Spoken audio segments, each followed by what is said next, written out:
South ఇండియాలోని అతి తక్కువ ధరలకి రత్నాలనందించే ఏకైక సంస్థ 6JVR. Welcome to Suman TV. వైసీపీకి ఏమైంది? రోజు రోజుకి ఎందుకు ఆ పార్టీ పేరు ప్రతిష్ట దిగజారుతుందంటే ఆ నాయకుల పనితీరా, లేకపోతే ఆ నాయకత్వం వహించి ఆ పార్టీ అధినేత జగన్మోహన్ రెడ్డి గారి వ్యవహార శైల అనేది అర్థం కాని పరిస్థితిలో వాళ్ళకున్నది. ఎందుకంటే దశాబ్దాల పార్టీలు నడుపుతూ ఉన్నారు. టీడీపీ ఒకవైపు 4.5 దశాబ్దాల అనుకున్న పార్టీ. సరే, జగన్మోహన్ రెడ్డి గారు వాళ్ళ తండ్రి నుంచి రాజకీయాలు నేర్చుకొని వైసీపీ పార్టీ పెట్టారు. జైలు జీవితం గడిపిన తర్వాత కూడా ప్రజల దగ్గరికి వెళ్ళి జగన్మోహన్ రెడ్డి గారు మంచి నాయకుడు అవుతారని చెప్పి ప్రజలు ఆశీర్వదించి 151 సీట్లు ఇచ్చారు. సంక్షేమం అభివృద్ధి మాటన సంక్షేమం బటన్ నొక్కారు, కానీ అభివృద్ధిని మర్చిపోయారు. వీళ్ళు వద్దని ఆంధ్రప్రదేశ్ ప్రజలు అనుకున్నారు. 11 సీట్లకే పరిమితం చేశారు. అదే సమయంలో ఎక్కడ గెలవని పవన్ కళ్యాణ్, ఒక్క సీటు కూడా గెలవని పవన్ కళ్యాణ్ రాజకీయాల్లో పనికిరాడన్నారు. చంద్రబాబు నాయుడు గారు రిటైర్ అయిపోతారని చెప్పన్నారు. మరి కట్ చేస్తే ప్రమాణ స్వీకారానికి కూడా ఏర్పాట్లు చేసుకున్నారు. 175 సీట్లు వస్తాయని. ఈ ఓవర్ కాన్ఫిడెన్సే అధినాయకుడితో పాటు పార్టీని అధపాతాలనికి నెట్టివేసింది. చివరికి జగన్ నేను అధపాతాలను తొక్కపోతే నా పేరు పవన్ కళ్యాణ్ కాదు, నా పార్టీ జనసేన కాదు అని చెప్పి పవన్ కళ్యాణ్ చేసి 100% ప్రూవ్ చేసుకున్నాడు. ఉభయ గోదావరి జిల్లాలను సున్నాకే పరిమితం చేస్తున్నాడు, పరిమితం చేశాడు. అదేవిధంగా 10 జిల్లాలో సున్నాకే పరిమితం చేశాడు. ఇప్పుడున్న వైసీపీ నాయకులు, వైసీపీ పార్టీ నేతలు కూడా టీడీపీలో కంటే బీజేపీలో కంటే ఆల్మోస్ట్ అందరూ కూడా జనసేన వైపే వెళ్తున్నారు. దీనికి కారణం ఏంటంటే పార్టీ అధ్యక్షుడిగా చిత్తశుద్ధి. తప్పు జరిగినప్పుడు ఆత్మావలోకం చేసుకోవాలా. ఎందుకు 151 నుంచి 11 సీట్లకు పరిమితం అయిపోయినాయి? ఇంతవరకు కూడా వైసీపీ అధినాయకులు ఆ ప్రయత్నం చేయట్లా. ఇంకా మాటల తీరులో ఏమాత్రం మార్పు లేదు. సంవత్సరం అయిపోయింది అధికారం కోల్పోయి. ప్రధాన ప్రతిపక్ష హోదా కావాలని కోర్టులకు వెళ్తున్నారు, కోర్టులు ఇవ్వట్లా. అసెంబ్లీలో స్పీకర్కి లెటర్ రాస్తున్నారు, స్పీకర్ ఇవ్వట్లా. ప్రధాన ప్రతిపక్ష పాత్ర కూడా జనసేన పోషిస్తుంది. ఎందుకంటే 21 సీట్లు వచ్చినాయి కాబట్టి. నెక్స్ట్ ప్లేస్లో అదే ఉంది. మరి 11 సీట్లకి ఇంత అధపతనానికి ఎందుకు వెళ్ళామనే ఆత్మ పరిశీలన ఎందుకు చేసుకోవట్లేకపోతున్నారు? మొదటి 2-3 నెలలు అయితే ఈవీఎంల మీద నెపం వేశారు. తర్వాత రకరకాలుగా ప్రజల్లో ఎందుకు వెళ్ళలేకపోయామనేది 1-2 మీటింగ్లు పెట్టుకున్నారు తప్పితే ప్రజలు మోసపోయారు. మోసపూరిత వాగ్దానాలతో 6 గ్యారెంటీలు అని చెప్పారని చెప్పేసి ఇప్పుడు వెళ్తున్నారు. ఇవన్నీ కట్ చేస్తే ఒకవైపు ఆ నాయకులు బోరగడ్డ అనిల్ కావచ్చు, నందిగం సురేష్ లాంటి ఎంపీలు కావచ్చు, లేకపోతే వంశీ గారు కావచ్చు, వరుస పెట్టి ఒక్కొక్కరు జైలు జీవితం. కాకాని గోవర్ధన్ రెడ్డి, కట్ చేస్తే పోసాని కృష్ణమురళి, ఇకపోతే రెయ్యాలో రేపు రోజా అంటున్నారు, లేకపోతే కొడాలి నాని. ఆయన అయితే ఇక్కడ ఏఏజీ లాంటి హాస్పిటల్ కూడా కంటే మిన్నగా వైద్యులు ఉండారని ముంబై వెళ్ళి సర్జరీ చేసుకున్నారు, బెల్ట్ వేసుకొని తిరుగుతున్నారు. ఇంకా పేరు నానికి ఇంకా నోరు అదుపులో ఉంచుకోలేకపోతున్నాడు. ఇవన్నీ చూస్తూ ఉంటే పవన్ కళ్యాణ్ గారు, మీరు బెదిరిస్తే బెదిరిపోవటానికి మేమేమీ ఇది కాదు, మీకు రక్తం మరిగిపోతుంది, మిమ్మల్ని కొట్టి వచ్చాము, మేము చెప్పి చేసి వచ్చాము, మీరేదో వచ్చిన తర్వాత గొంతుకులు కుతుకులు కోస్తాం, రఫ్ ఆడిస్తామంటే సినిమాలో డైలాగులు తప్పితే నేనున్నగా జగన్మోహన్ రెడ్డి నువ్వు రావు అంటున్నాడు, మీ పార్టీ రాదంటున్నాడు, రాబోయే 15 సంవత్సరాలు మాదే అధికారం అంటున్నారు. దీనికి ఇంత కాన్ఫిడెంట్ పవన్ కళ్యాణ్ గారు ఉండటానికి కారణం ఏంటి? ఇంత కాన్ఫిడెంట్ వైసీపీలో లోపించడానికి కారణం ఏంటి? సింగయ్య అనే దళితుడు జగన్మోహన్ రెడ్డి గారు కారు కింద పడిపోయారని వీడియో ఆధారాలు వాళ్ళు చూపిస్తున్నారు. కేసు A2గా ఆయన ఫైల్ చేశారు. కోర్టుకు వెళ్ళి దాని నుంచి ఎగ్జామ్షన్ తాత్కాలిక ఉపశమనం కలిగింది.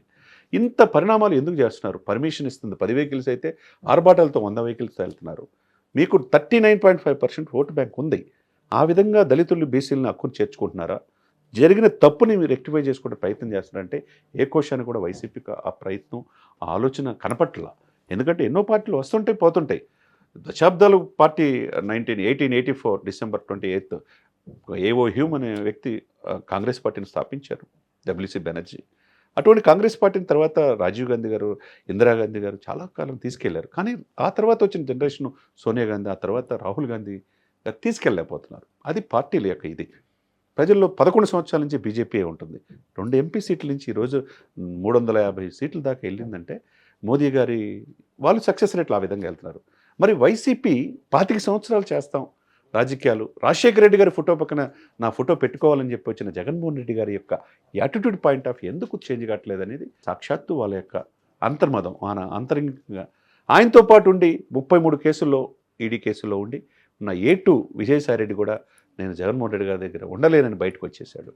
ఒకవైపు ల్యాండ్ స్కామ్స్, ఒకవైపు లెక్కర్ స్కామ్లు, శాండ్ స్కామ్లు, మైనింగ్ స్కామ్లు అనేక వైసీపీని చుట్టుముడుతుంది.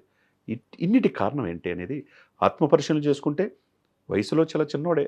జగన్మోహన్ రెడ్డి గారు పవన్ కళ్యాణ్ గారి కంటే ఒక 1 ఇయర్ చిన్నోడు. ఉజ్వలమైన రాజకీయ భవిష్యత్తు ఉంటుంది. ఈ పార్టీ కనుక కూటమి చెప్పింది చేయకపోతే ప్రజలు కాదనుకుంటారు. 5 సంవత్సరాల పార్టీ ఏంటంటే మీరు ప్రజల్లో ఇచ్చిన వాగ్దానం నిర్వర్తించుకుంటారా?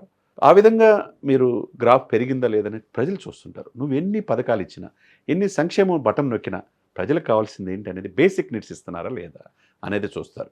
కాబట్టి 5 సంవత్సరాలు ఎందుకు చేయలేకపోయారు అనేది ఆత్మపరిశీలన చేసుకొని ప్రజల్లో కనుక జిల్లా స్థాయిలో క్షేత్రస్థాయిలో కనుక జగన్మోహన్ రెడ్డి గారితో పాటు ఉన్న సిబ్బంది వెళితే కనుక వాళ్ళ పార్టీ కొద్దిగా ముందుకు పుంజుకునే అవకాశం ఉంది. అలా కాకుండా దౌర్జన్యపూరితంగా ఇదే మాట మేము ఇలానే మాట్లాడతాం, మా భాష ఏం మారదు అని చెప్పి పవన్ కళ్యాణ్ గారు కనపట్టలేదని చెప్పి ఎవరో శ్యామల క్యారెక్టర్ ఆర్టిస్ట్ అంటుంది. ఆయన కనపట్టలేదా? ఢిల్లీ స్థాయిలో ఉన్నాడు ఆయన. సనాతన ధర్మం అనే 100 కోట్ల మంది ప్రతినిధి కనపడుతున్నాడు. తమిళనాడులో చూసిన ఆయనే కనపడుతున్నాడు. ఎక్కడో తలసేమే బాధితులు ఉంటే 50 లక్షల రూపాయలు ఇచ్చి ఆయనే కనపడుతున్నాడు. లేకపోతే బెంగళూరులో కుంకి ఏనుగుల కోసం అదే కాంగ్రెస్ పార్టీ వాళ్ళతో కలిసి కుంకి ఏనుగులు తీసుకొచ్చి రెడ్ శాండిల్స్ 120 కోట్లు పట్టుబడితే అవి తీసుకొస్తున్నాడు. ఆసేతు హిమాచలం ఎందుకు వెతికినా ఆయన పవన్ గారు తుఫాన్ అన్నాడంటే ఆమె క్యారెక్టర్ ఆర్టిస్ట్ శ్యామల కనపట్ల, రోజా కనపట్ల. కాబట్టి ఇక్కడైనా యాటిట్యూడ్ మార్చుకుంటే బాగుంటుందనేది అందరూ మేధావులు విఘ్నులు చెప్తున్న మాట. ఎందుకు ఇలా జరుగుతుంది? ఎందుకు నమ్మకమైన వ్యక్తి విజయసాయి రెడ్డి లాంటి వాళ్ళు పార్టీ వదిలిపెట్టి వెళ్ళిపోతున్నారు? ఉన్న వాళ్ళని ఎందుకు కాపాడుకోలేకపోతున్నారు? క్షేత్రస్థాయిలో 40% ఇప్పుడు ఓటు బ్యాంక్గా ఉన్నా వాళ్ళని కూడా ఎందుకు క్రమేపీ వాళ్ళందరూ కూడా నిన్నగాక మొన్న ఆర్యవైశ్య ప్రముఖులు పవన్ కళ్యాణ్ ఆధ్వర్యంలో జనసేన పార్టీలు చేరారు. ఈస్ట్ గోదావరి తుడిచిపెట్టిపోయింది. ఈస్ట్ వెస్ట్ 0కి పరిమితం అయిపోయింది. ఉన్నవాళ్ళు కూడా జనసేన వైపు పార్టీలు చేరుతున్నారు. దీనికి కారణం ఏంటి? ఒక్కసారి ఆత్మపరిశీలన చేసుకుంటే వైసీపీకి భవిష్యత్తు బాగుంటుంది. ఆత్మపరిశీలన చేసుకోకుండా మేము ఇలానే ఉంటాం, మేము ఇలానే మాట్లాడతాం అంటే ప్రజలు రాబోయే రోజుల్లో ఈ ఉన్న గ్రాఫ్ కూడా ఈ 11 మంది ఎమ్మెల్యేల నుంచి ఇంకా తగ్గించే అవకాశం స్పష్టంగా కనపడుతుంది. చాలామంది చెప్తున్న మాట. కాబట్టి రాజకీయాలు వస్తూ ఉంటాయి, పోతూ ఉంటాయి. కానీ ప్రేక్షకులకి, ప్రజలకి ఏమిచ్చాం వాగ్దానాలు? ఎందుకు నిర్వర్తించలేకపోతే ప్రజల దగ్గరికి వెళ్ళి మేము చేయలేకపోయాం, మమ్మల్ని ఆశీర్వదించింది, జరిగిన తప్పును సవరించుకుంటామనే ఆలోచన ఉండాలి. కానీ మేము చేసిందే కరెక్టే అనుకుంటే ప్రజలు చాలా తెలియగలరు. అల్టిమేట్గా ఎవరంటే రాజకీయ నాయకులుగా తెలియగలరు, ప్రజలు తెలియగలరు. నువ్వు ఎన్ని 1000 రూపాయలకు ఓటుకి ఇచ్చినా, నువ్వు క్వార్టర్ బాటిల్ ఇచ్చినా, పలావ్ కోట్లాం ఇచ్చినా, ఎన్ని ఆశలు చూపించినా తీసుకుంటారు. కట్ చేస్తే ఈవీఎంలో బ్యాలెట్లో ఎవరికి వేయాలో నిర్ణయించుకునేది ప్రజలే. అయితే అల్టిమేట్గా ఓటరు చాలా చైతన్యవంతులు. ఓటర్ని సాటిస్ఫై చేయాలని అంత తేలిక కాదు. కాబట్టి ప్రజలను మెప్పించే మార్గంలో వైసీపీ ఉండాలని అందరూ చెప్తున్న మాట. ఏం జరుగుతుందో చూద్దాం. సుమన్ టీవీలో మీ పర్సనల్ అండ్ బిజినెస్ ప్రమోషన్స్ కోసం కింది నెంబర్కి కాంటాక్ట్ చేయండి.